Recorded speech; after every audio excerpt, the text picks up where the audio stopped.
Hey everybody, it's Greg Rice. We're here in Providence. We're with Stefanie with an F. Yes. Carr. She's a realtor here at Compass Real Estate. Steph, nice to see you again. Good to see you too, Greg. And Stefanie and I did a couple deals together a few months ago, and she did a phenomenal job. So I said, let's sit down. I want to tell the world about my experience and about how great Compass is. But before we get going, the first thing that I had in my mind when we first started the chit chat is this used to be Lila Delman. Yes. So tell the folks at home what that situation is briefly and where Compass is headed. A couple years ago, Compass purchased Lila Delman. Basically, Compass is the #1 brokerage in the U.S. as of this year. Wow. They've acquired a lot of boutique brokerages over the past couple years. They're trying to gain as much market share, more feet on the street. And with that, we have a very collaborative culture here.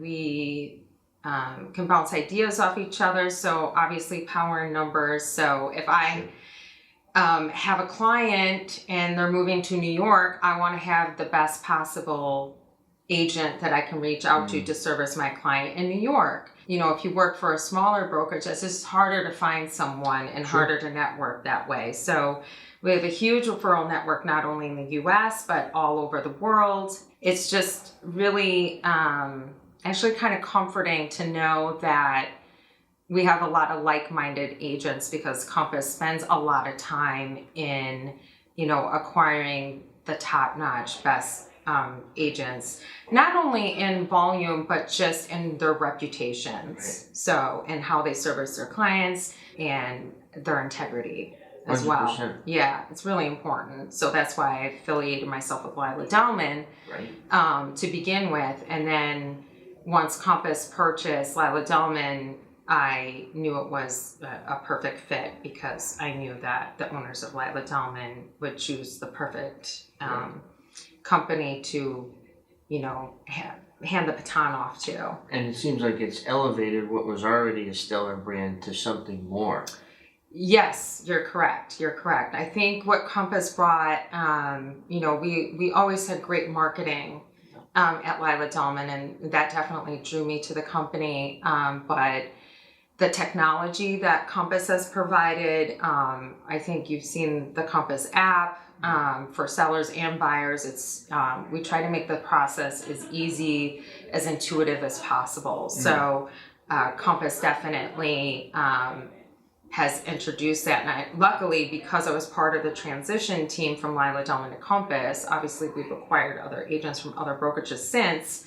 I've been able to slowly play around with the tools throughout the past couple years and seeing how they have listened to agents. And we've relayed what our clients want to our people in IT and technology and the people developing the apps and adding features. And they've listened. Yeah. And it's a very important tool, especially for our clients that are buyers. You want to be able to tailor, and they want to be able to tailor in real time. They want to see things as soon as they hit the market. So we have the coming soon feature, always lots to learn in real estate to begin with, but it's great to have that asset because we're a very technology driven society these days too. For sure. Yeah. And how about your background? You're from Wisconsin originally? Yes. So tell the folks about your transplant here to Rhode Island, because a lot of Rhode Islanders say,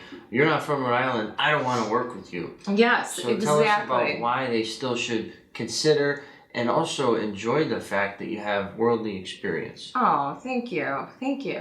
So yes, I'm originally from Madison, Wisconsin. I studied economics at the University of Wisconsin. I've been in sales for, 20 years or so. That makes me seem really old, but I guess I am kind of I'm experienced, I'm not aged, but I really like working with people because I myself have relocated. So I really love working with people that are relocating. It's really stressful and scary to leave your hometown or your home state or your home region. So I'm leaving the Midwest to come out east. And I think the real estate agent was besides my recruiter, and my new boss out east here, the real estate agent was the next person I met, and so they are so important. Your home is so important. It's where you're it's your safety net. Yeah. It's where you feel safe and comfortable. It's where you unwind. It's where you sleep. It's where you regenerate. So it's an important part of life. And so I wasn't in real estate then, but when I, started working with agents, I realized, I was like, wow, you could tell the agents that were genuine, they loved their city. And then you would see, because when I first moved from Wisconsin, I moved to Boston. So I'm meeting agents that, Boston's a very transient city. So you're going to meet people, diehard Boston, born and raised. And then you're going to meet people that came from other places, and have only lived there for a couple years. And they're there to make money, right? So I ended up finding an agent that I was most comfortable with that had lived there for 10 years. You could tell how much they loved the culture. They love New England. They love the Patriots. They love the Bruins. And I'm a huge sports fan, so that was also an important thing for me, that someone just really enjoyed all aspects of the culture, right? So yes, the pride. And we're also knowledgeable about, the schools, where, great places to eat. What's the best place to get a coffee? What's the best post office? One that's close might be busy all the time, but if you go 3 blocks down that way, you can get in faster. Like, information like that is important. So, when I finally started living in Boston, I was like always a little restless in the Midwest. And I knew I needed to move somewhere, and that's what drew me to move out to the East Coast. There was a job opening in Boston, and I took it. Yeah. Honestly, I never looked back.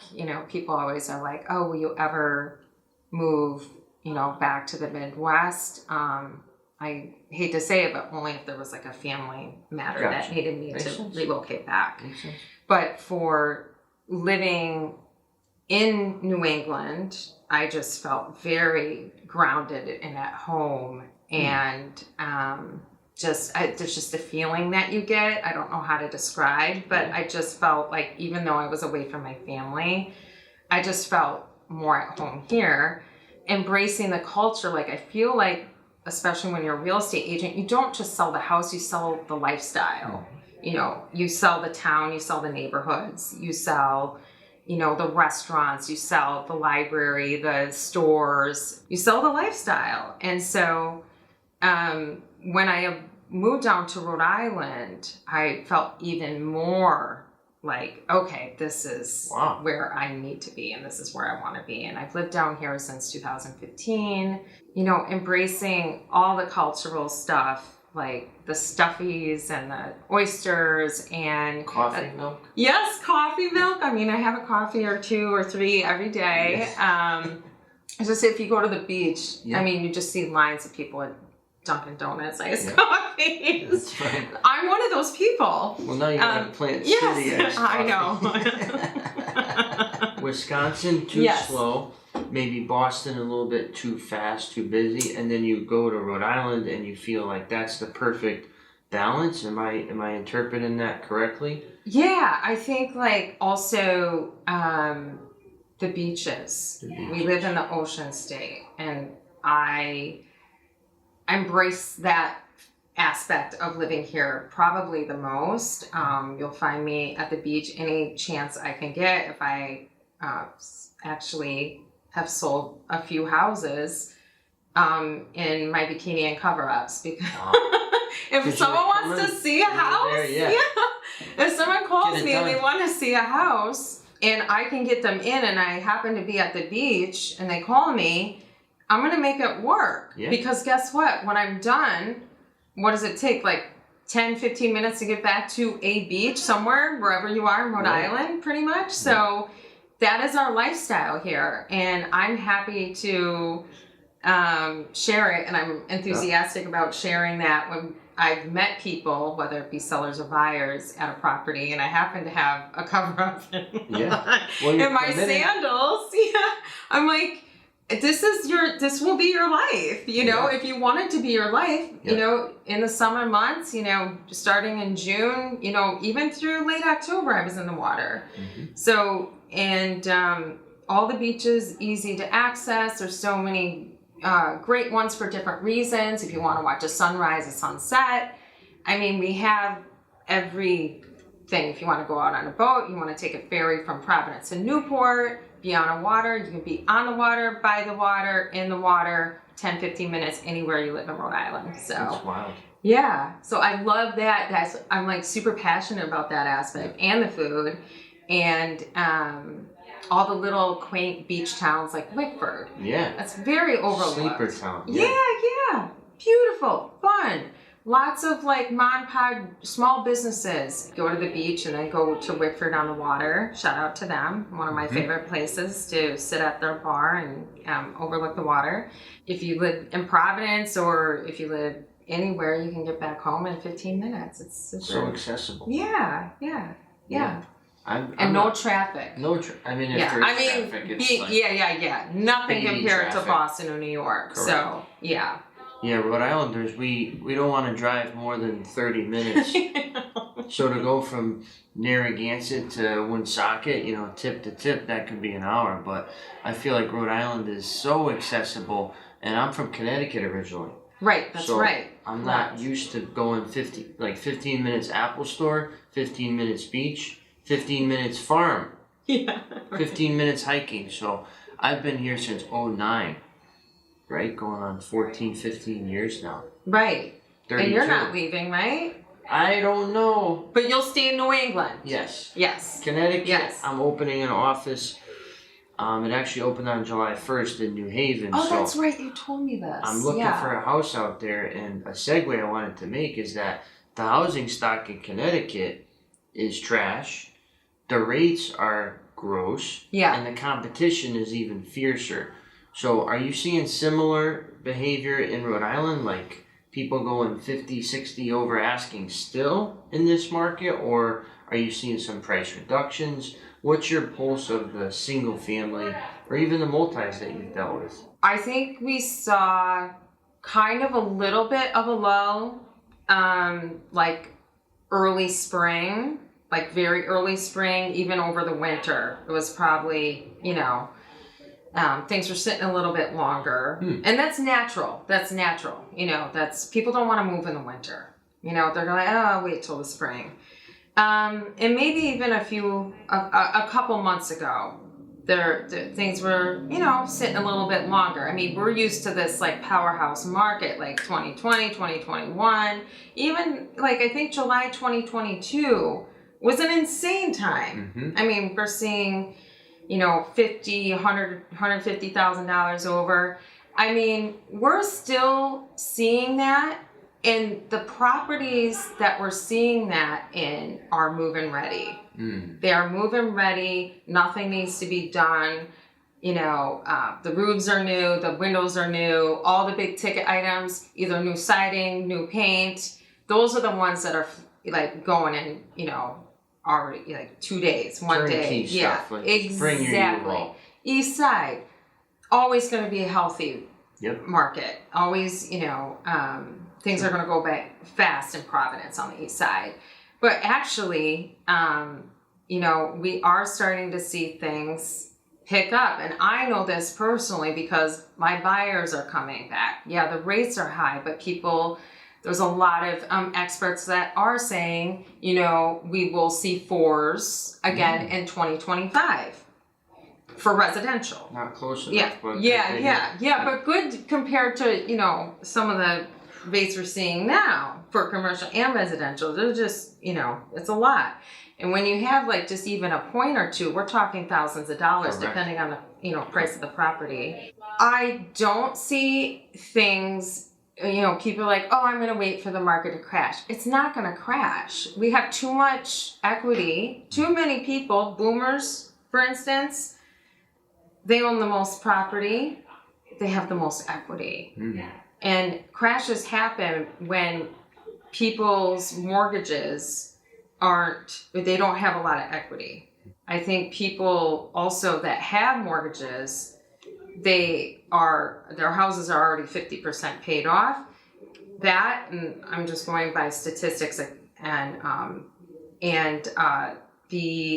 there's I think around 39%, don't quote me, but it's in the 30s, of property owners, they have 100% equity. So their houses don't even have a mortgage. So when you see that, it's nearly like impossible for a market to crash if no one has a mortgage on their house. Well, 4 out of 10 people, yeah. Yes, exactly. And there's more checks and balances too. Exactly. I was going to say that. Yes. And they look at income statements a little, it's almost impossible to get a loan unless you're square, credit's good, yes, no late payments, job security. I mean, these lenders are like Nazis sometimes. Oh, yeah, well, yeah. I mean, so people that have, experienced, the crash of 2007, 2008, 2009, some of them will be like, oh, well, because there's similarities in behaviors that are happening in the market. So they're thinking, oh, well, all these, people are paying like all this amount, $50,000 over asking. They're going to be, under, the value of their house is like $500 and, they paid $600,000 for whatever, So there's just not enough people in that situation for the market to crash is basically what I'm saying. It's very insulated. Even though it's out of control, it's insulated. Yes. And since the boomers have a lot of cash, they have a lot of equity, they are the ones that are driving the market right now. And so, if they have more money to play with, and they may be helping out, like millennials are the next big group of people that are they're first time home buyers, and there are a large amount of people, and there's a lot of pent up demand because of that. So, people just have FOMO, True.